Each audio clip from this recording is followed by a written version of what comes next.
Bonjour, bienvenue pour cette nouvelle vidéo. Bonjour à toutes, bonjour à tous. Alors, je vais faire le thème astral d'une abonnée qui s'appelle Adeline. Voilà. Donc, alors, chère Adeline, je vais regarder ton thème. Alors, observation, observation. Qu'est-ce qu'on pourrait dire de tout ça? Alors, ah oui, je vois que c'est complexe. Bon, alors, déjà, Adeline, entre nous, tu as quand même des qualités communes avec moi. Donc je vais pouvoir t'en parler. C'est que tu es tout simplement Sagittaire, ascendant Gémeaux. Eh ouais, bienvenue au club. Donc ça, c'est assez curieux. C'est assez. On a des planètes en commun, donc ce qui va faire que je vais pouvoir t'aider d'un certain côté. Quand je vois que tu as ton Soleil comme le mien, ton ascendant comme le mien, ta Vénus comme la mienne, ça fait déjà des caractéristiques communes que je vais pouvoir expliquer. Alors, récapitulons, chère Adeline, chers auditeurs.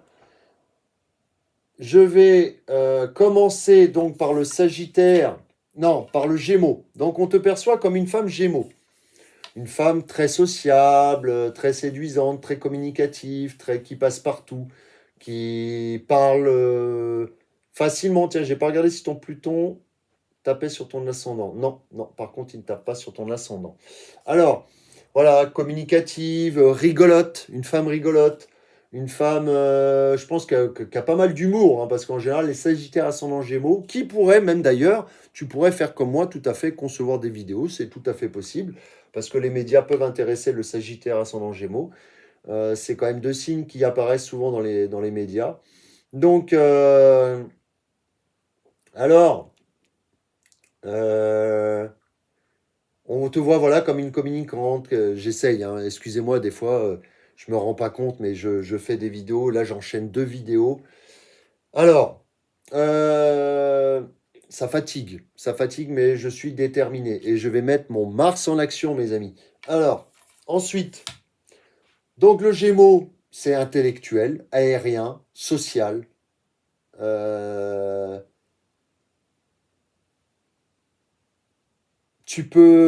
moi, je vois bien l'oral, l'écrit où tous ces moyens de transmission aussi sont intéressants. Et d'ailleurs, on voit que tu t'intéresses au... Il y a un autre point commun que tu as avec moi, c'est que tu as le milieu du ciel en verso. Voilà. Donc ça aussi, ça peut te faire t'intéresser aux nouvelles technologies, tu vois. Donc on parle dialogue, écrit, nouvelles technologies, sociabilité, nouvelles technologies. Voilà. Tu vois qu'il y a des traits de ressemblance. Il est tout à fait possible qu'un jour tu te mettes à faire des vidéos, par exemple. Voilà. Ou alors tu t'intéresses à ceux qui font des vidéos. C'est tout à fait possible aussi. Alors, ensuite, donc, je récapitule, parce que je m'égare un peu. On voit chez toi une femme Gémeaux. Voilà, en prime abord. Ensuite, on voit chez toi, quand on rentre dans ta maison, une femme Sagittaire. Donc, il faut savoir que le Sagittaire, je regarde si tu as un stellium en Sagittaire. Non, tu n'as que deux planètes. Tu as plus d'ailleurs de planètes. Tu es très capricornienne, en fait, hein. Tu as Neptune, Jupiter, Mercure dans le Capricorne. Donc il y a quand même un côté très terre à terre. Avec un Mars en Vierge, tu as beaucoup de signes de terre. Ça, faut se le dire. C'est vrai que je devrais détailler dans mes vidéos parce que j'oublie. À chaque fois que je fais des vidéos, j'oublie quelque chose. Voilà, faut pas m'en vouloir. À chaque fois que je fais des vidéos, j'oublie quelque chose. Donc je vais essayer d'être concis. Alors, ensuite, qu'est-ce qu'on peut voir? Donc le soleil en Sagittaire, bah forcément, un idéal, une foi sans limite. Euh, Regardez, c'est mon propre signe et j'ai du mal à en parler. C'est dingue, hein. Et pourtant je fais des recherches sur moi-même. C'est dingue quand même. Visionnaire peut-être, l'intérêt pour les religions. Euh, Et puis, bah, dans la Lune, alors la Lune en Poisson, j'ai quelque chose à dire dessus par contre. La Lune en Poisson, tu es trop gentil. Mais en même temps, reste comme tu es. Tu vas vouloir sauver les autres, tu vas être hyper généreuse, tu vas être hyper compatissant. Une lune en poisson, c'est une crème. Une lune en poisson, c'est une crème. C'est une femme adorable sur le plan émotionnel. Les lunes en poisson, je vous kiffe toutes. Et je vous kiffe tous, d'ailleurs, les lunes en poisson. parce que c'est des gens avec un cœur énorme, une générosité énorme. Voilà. Donc, et fais gaffe justement qu'on ne profite pas et qu'on ne te marche pas dessus à propos de cette générosité qui est énorme. Voilà. Un, un cœur sans limite. Voilà. Tu as du cœur sans limite. Tu donnerais le bon Dieu sans confession à tout le monde, quoi. Voilà. Mais tu as un fort ressenti, très très fort ressenti par rapport à ce qui se passe autour de toi. Peut-être beaucoup trop de sensibilité, difficile à maîtriser aussi. Voilà. Donc, alors, je reviens au Sagittaire, idéaliste. C'est le feu de l'hiver, c'est le feu de l'alchimiste, c'est le feu des religions, de la foi inébranlable, de la foi en religion, d'une foi, en fait. Les Sagittaires sont animés d'une foi. Ça, il faut le savoir. Voilà. Je reviens dessus. Voilà. Des objectifs. On est indépendant, les Sagittaires. Et encore plus, tu dois être très indépendante étant donné que tu as l'ascendant Gémeaux. C'est la lune en poisson qui te fait que tu as un besoin d'attachement finalement aux gens parce que tu as quand même une forte proportion de signes mutables. Hein. Donc tu es assez malléable, tu t'adaptes un peu partout. Regardez, le Mars en Sagittaire, le Mars en Vierge, pardon. Alors, il y a quelque chose qui m'a tapé dans l'œil, c'est ton Lilith en Cancer. Donc, il me semble, par ton Lilith en Cancer, que tu as des petits soucis, soit dans ton foyer, soit avec les enfants, c'est possible, si tu en as. Ou alors soit tu es trop attaché à ta famille, soit ta famille, tu t'en es totalement détaché, ce qui n'est pas bon dans un sens comme dans l'autre. Et il va falloir remédier à ça. Mais ça sent les soucis familiaux, hein. Ça sent les soucis familiaux avec Lilith en Cancer. Hein. Cette petite planète-là, voilà, ça m'a interpellé. Voilà. Alors, tu as quand même le point commun, encore un autre point commun avec moi, c'est que tu as ta part de fortune en Lion dans la maison 3. Donc, si tu peux m'apporter des conseils quant à ta progression de vie, ça m'intéresse, par rapport à ton côté créatif, par rapport à ton côté avec les enfants, parce que bizarrement, la part de fortune est quand même en Lion dans la maison des enfants. Là, attention, le Cancer, j'ai parlé des enfants, mais c'est plus le Lion, les enfants, ou la maison 5, hein, voilà. Mais je vais parler plus d'aspect familial, quelque chose de familial qui ne se passe pas bien, voilà, dans la maison 2. Alors, par contre, voilà, sur ce petit objet que tu vois là, Adeline, si tu peux m'apporter des conseils concernant, je répète, la créativité, ta créativité, ton rapport avec les enfants, ce que ça t'a apporté, le rayonnement, le fait de mettre en avant son ego, voilà, avec peut-être une certaine facilité, ton intellect, parce que tu as la part de fortune en maison 3, dans la maison des Gémeaux, dans les déplacements. Est-ce que tes déplacements t'ont apporté quelque chose de chanceux, de fortune, de la fortune peut-être? Voilà, parce que la part de fortune, ça porte bien son nom, ça apporte de la fortune. Il y a plusieurs placements de richesse, mais voyant que tu as ce petit objet exactement comme moi, c'est intéressant. C'est très intéressant pour moi, ça peut m'aider aussi à évoluer. Et oui, j'évolue avec vous, j'évolue en même temps que vous. Et donc ce petit objet, voilà, il a part de fortune. Et, et donc dans la maison des enfants, dans la maison de l'intellect, dans la maison de la parole, dans la maison des études, est-ce que les études t'ont apporté de la chance, de la fortune? Voilà. La créativité. Est-ce que tu fais du dessin, de la peinture? Est-ce que tu joues sur une pièce de théâtre? Pourquoi pas? Tout ça, c'est des choses qui vont t'apporter de la chance, de la fortune, quoi, quelque part, comme dit si bien la part de fortune. Voilà. Alors, autre chose, on va regarder. Donc, Mars en Vierge. Donc, tu as ton action. Tu as ton action dans la maison 4 et dans la Vierge. Donc, tu as l'action d'aider, d'être nourricier, dans la maison de la Vierge, donc tu vas vouloir aider les autres par ton action, tu vas vouloir aider ta famille. Donc je dirais même dans l'aspect de Lilith que tu es trop proche de ta famille peut-être. Tu devrais être plus indépendante de ta famille. Peut-être que je me trompe totalement, mais vu que tu as Mars en maison 4, tu vas être dans l'action d'aider ta famille, d'aider tes proches. Voilà, d'être dans l'action par rapport à ton foyer, ta maison. Sachant que là aussi, il peut y avoir un problème au niveau de ton foyer, ta maison. Voilà, quelque chose. Je ne sais pas.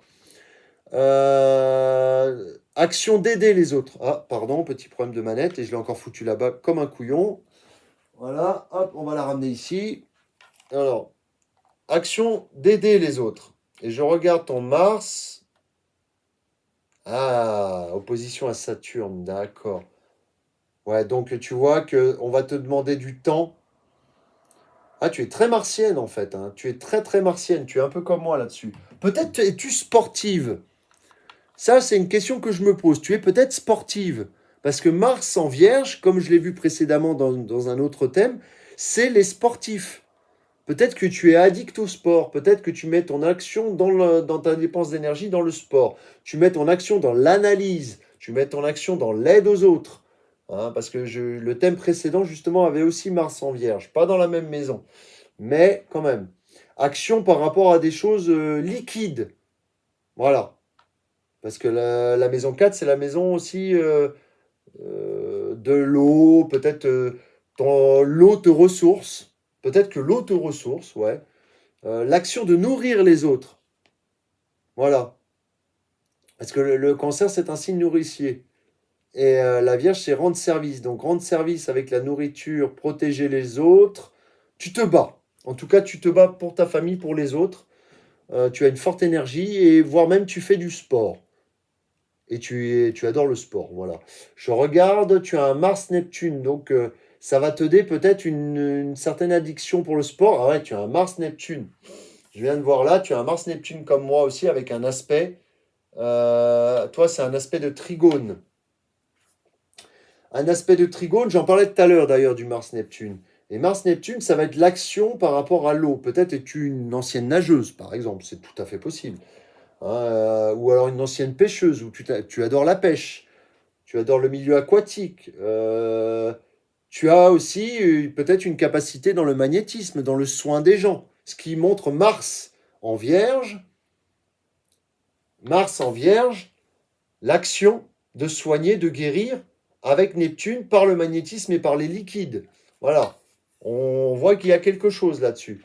Tu as aussi Mars qui est. Ouais, ouais, donc il y a une grande action. Là aussi, comme le thème précédent, on voit une action entre Jupiter et Mars. Donc il y a une forte énergie d'action, très puissante. Très très puissante. Un Mars très puissant. Voilà. Pour soigner ou guérir les autres. C'est possible. Il y a une conjonction Jupiter-Neptune. Oui, tu as des capacités tu as des capacités dans la santé, tu as des capacités pour soigner, tu as des capacités de la chance dans la maison 8. Tu as Mercure dans la maison 8. Décidément, les thèmes de mes abonnés se ressemblent. Ce qui est assez curieux, ça me bluffe un peu. Parce que quand on voit la conjonction Mercure-Jupiter, tu es peut-être télépathe. Tu as peut-être des dons psychiques, des dons psychologiques, des facilités pour guérir les autres, mentalement et physiquement, par les massages, par le magnétisme, par l'écoute. Tu as de l'empathie pour les autres, peut-être. Tu as... Alors après, Mercure, le Capricorne n'exprime pas forcément ça facilement, mais en tout cas, ce qui est surprenant, ouais, ça se retrouve, hein, c'est bizarre, c'est des choses qui se retrouvent sur le thème de mes abonnés. Ça me surprend aussi, hein, je suis aussi surpris que vous quand je découvre les thèmes de mes abonnés. Tu as des capacités créatives, des capacités dans l'imaginaire, des capacités... Peut-être es-tu trop dans l'imaginaire, trop dans ta bulle. Parce que voilà, regardez Jupiter conjoint Neptune là. Un aspect aussi, et Neptune-Mars, Jupiter-Mars. Voilà, ça se retrouve. Et c'est pas... Il y a quand même ton Mars qui est freiné par Saturne. Ça, faut pas se le cacher. Ton Mars est freiné par Saturne. Donc, ça veut dire que ça te demande du temps. Ça te demande du temps. Toutes tes qualités qui vont se développer, tes actions vont te demander du temps. Il faut savoir que si tu fais un sport, je vais te donner un exemple que je mets en pratique. J'ai un Saturne opposé à Mars. Donc quand tu as un Saturne opposé à Mars, il faut que tu fasses des actions régulières, que tu sois dans l'endurance sur une très très longue période, tu sois dans des actions sur une très longue période dans l'endurance en fait. Pas dans l'action immédiate, ça ne va pas porter ses fruits. Ça va être de l'action sur le long terme. Genre faire du sport tous les jours. Si tu fais des sports un jour, tu vas pas avoir l'aspect Mars-Saturne qui va se mettre en place. Par contre, si tu fais des sports sur le long terme, sur 20 ans, tous les jours, 1 heure, un exemple, là, tu vas avoir l'aspect Saturne qui va te récompenser. Sur le long terme. Voilà. Donc ça, c'est ce que je devais te dire. Alors attendez, je vais regarder où Saturne tape aussi. Alors, Saturne, Vénus. Alors, j'ai comme toi, encore un autre aspect que j'ai, c'est Vénus en Scorpion en maison 6 et en plus avec un bon aspect à Saturne. Un bon aspect à Saturne. Donc ça, Saturne-Vénus, ça veut dire que tu gères très bien ton argent. Tu sais économiser. J'ai pas dit spécialement que tu avais les planètes. Ah si, pardon, autant pour moi. Autant pour moi, il y a un bon placement financier, décidément. Vous avez des bons placements financiers, les amis. Parce qu'en général, les placements financiers sont en 2, en 8 et collés au milieu du ciel. Voilà les 3 placements, avec le Soleil, Jupiter et la Lune. On peut remarquer certaines choses. Et Saturne, pardon, Saturne. Voilà, Soleil, Jupiter, Saturne dans les maisons ou collés au milieu du ciel. Alors, donc, on va parler de Vénus en Scorpion. Alors, Vénus en Scorpion, comment te dire, j'ai le même placement que toi. Ça fait qu'en général, on est extrêmement fidèle à la personne avec qui on est. Voilà, quand on est avec quelqu'un, bien entendu. On est extrêmement fidèle à ses amis. On attire les gens. J'ai pas vu s'il était rétrograde, ton Vénus. Non, il n'est pas. Tu peux rencontrer des partenaires dans le monde du travail, de la vie de tous les jours, parce que Vénus, dans la maison 6, c'est la vie de tous les jours. Voilà. Tu peux travailler avec des femmes, c'est tout à fait possible aussi. Parce que Vénus, c'est les femmes, là, comme la Lune aussi, il y a un truc, voilà. Et Vénus en Scorpion, c'est tu es, comment dire, un aspirateur à énergie négative des autres. C'est-à-dire que quelqu'un va venir te voir avec ta Vénus en Scorpion, tu vas pomper, pomper, pomper. Elle va te balancer toute sa vie, tout ce qui est négatif, et toi tu vas absorber, absorber, elle va se sentir libérée. On est des aspirateurs, les Vénus en Scorpion. On a ce pouvoir d'être des aspirateurs. Les gens se livrent et se livrent et se livrent et se livrent à nous comme ça. Et nous, bah, on se démerde avec ce qu'on a encaissé, quoi. Voilà. Mais en fait, on est des aspirateurs pour enlever la merde des gens. Voilà. C'est tout. Donc ça te donne quand même de fortes capacités, hein. De très très fortes capacités. C'est très intéressant. Ton thème est très intéressant. De toute façon, tous les thèmes sont intéressants. Donc voilà, mais en tout cas, tu as un côté saturnien très fort. Ça, il ne faut pas se le cacher, hein. On voit bien, pardon, hop. Là, on voit bien les aspects de Saturne. 1, 2, 3, 4, 5, 6 aspects, plus un stellium en Capricorne. Tu es extrêmement capricornienne. Voilà. On sent qu'il y a un aspect très capricornien chez toi. Très carré, terre à terre, analytique. Ambitieux. Tu es ambitieuse pour moi, tu es très ambitieuse. Parce que avoir un Jupiter dans la maison du Capricorne et non, dans la maison du Scorpion et en Capricorne, ça rend quelqu'un d'extrêmement ambitieux. Et tu vas obtenir de l'argent des autres. Avec ton Jupiter. Ah oui, j'oubliais, pardon. Je reviens sur la Vénus en Scorpion. Au niveau des histoires d'amour, voilà, tu vas peut-être connaître les souffrances. Des grandes souffrances. Voilà. Parce que malheureusement, nous, les Jupiter, et je m'inclus avec toi, nous, les Vénus, pardon, en Scorpion, on aime comme les dieux et comme les déesses. On aime de l'amour infini. Quand on aime quelqu'un, un partenaire, une partenaire, c'est de manière inconsidérée. Et on connaît tout sur son ou sa partenaire. On connaît tout. Voilà. Voilà. Et ça, par contre, une fois qu'on est trahi, trompé, on renaît encore d'une plus belle personne qu'on était avant. C'est cette capacité de transformation de la Vénus en Scorpion. Voilà. Mais quand on souffre pas à moitié. Et quand on n'aime pas à moitié. On aime puissamment. Voilà. On aime extrêmement puissamment. Alors, je voulais te dire aussi que tu aimes les choses anciennes. Parce que Saturne est relié à ta Vénus et tu aimes les choses anciennes, l'ancien. Tu es attiré par les choses anciennes et cachées. Peut-être les anciennes époques, les traditions. Tu es assez là-dessus, peut-être. Tout comme moi, parce que bon, bah, j'ai le même placement. Et alors, si les choses me reviennent en route, je te le dirai, mais là, c'est complexe, hein. Il y a tellement à dire. Alors, on va revenir sur sur ce tandem et on va parler de ton Jupiter. Donc, tu es extrêmement ambitieuse et donc, comme je disais, et tu vas obtenir de l'argent des autres. C'est-à-dire que tu peux créer, par exemple, une société où tu vas obtenir énormément d'argent des autres. Ça peut être un héritage énorme. C'est des placements énormes en ce qui concerne l'argent. Je récapitule. La maison 2, c'est l'argent qu'on produit soi-même. La maison 8, c'est les héritages, l'argent des autres. Peut-être un héritage, peut-être as-tu une famille extrêmement riche. C'est tout à fait possible. C'est tout à fait possible. Donc tu as des capacités, je t'ai dit, de psychologue, de magnétisme. Tu devrais tester, tu as peut-être soigné des gens avec tes mains. Voilà, c'est possible. Hein, avec le magnétisme, tu peux t'intéresser au magnétisme, pourquoi pas. Tu peux faire l'expérience quand quelqu'un a une douleur dans ta famille, commence par ta famille, de poser ta main sur, ou peut-être l'as déjà tu pratiqué, tu as des capacités pour soigner. Tu as des grandes capacités pour soigner. Voilà. Tu as des grandes capacités pour l'imaginaire. Une grande attraction pour les milieux aquatiques. Ça se retrouve là-dessus.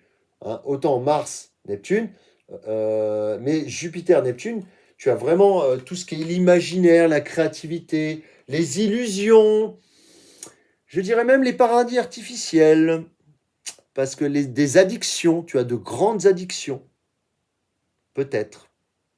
Voilà. Ça ne joue pas forcément sur ta santé parce que c'est pas en maison 6, mais tu as peut-être des grandes addictions, parce que des grandes addictions au liquide, au cannabis, je sais pas. Mais ça ne te cause pas, je ne pense pas, vu que ce n'est pas en maison 6, que ça te cause de dommages sur ta santé. Parce que tu as, tu as Pluton en maison 6, donc fais attention quand même. Tu as Vénus en maison 6, donc là, ça peut te causer des petits soucis de santé. La maison 6, c'est les petits soucis de santé. La maison 12, c'est les gros soucis de santé. Voilà. Donc ne t'inquiète pas. Mais tu as des addictions. C'est possible. J'ai pas dit que c'était vrai. Au liquide, boire un coup, fumer un truc. Parce qu'il y a quand même Mercure. Mercure, Jupiter, Neptune, liquide. Jupiter, Mercure, l'air, l'aérien. Jupiter. Tu as un mental aussi qui réfléchit beaucoup. Tu as un mental qui réfléchit beaucoup parce que Mercure a un lien avec Jupiter. Voilà, peut-être réfléchir beaucoup dans la créativité, dans l'illusion, dans ta bulle. Peut-être, mais en tout cas, tu as des aspects extrêmement psychologiques. Tu es très forte mentalement. Tu peux guérir les autres par la psychologie. Voilà, tu as des capacités là-dedans. Alors, on va pas s'éterniser. J'espère que j'ai été précis quand même. Il y a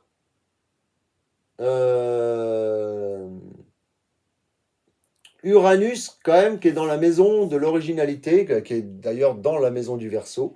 Donc tu es quelqu'un qui peut avoir des coups du sort en rapport avec l'étranger, en rapport avec les grands déplacements. Tu peux avoir de belles surprises, comme de mauvaises surprises, peut-être, si tu as voyagé.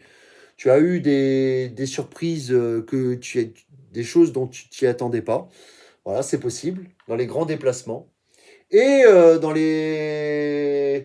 ou alors des personnes étrangères qui ne sont pas de ta culture. Tu as eu des choses surprenantes qui te sont arrivées dans ta vie. C'est tout à fait possible avec un Uranus en maison 9. Voilà. Donc j'ai fait à peu près le tour. J'ai fait à peu près le tour. C'est sûr que c'est pas encore détaillé. Détaillé. Il faudra dans ta vie aussi, pour finir, que tu ne sois pas trop impulsive et que tu apprennes à être plus dans le pacifisme, plus dans l'équité. Voilà, et que tu ne sois pas... Parce que ton passé, ton nœud lunaire sud, qui est là, qui se trouve en bélier, te rendait assez indépendante et tout. Là, il va falloir que tu sois plus sociable. Là, il te rendait plus fonceuse. Il va falloir que tu réfléchisses avant d'agir. Voilà, de toute façon, ton vierge te dit que tu réfléchis quand même avant d'agir, tu analyses la situation. Voilà. Et tu vas être dans le pacifisme, la créativité, la douceur, l'harmonie. Voilà. Et non pas foncer tête baissée et ça passe ou ça casse. Voilà. Voilà ces choses-là. Bon, je vais m'arrêter là.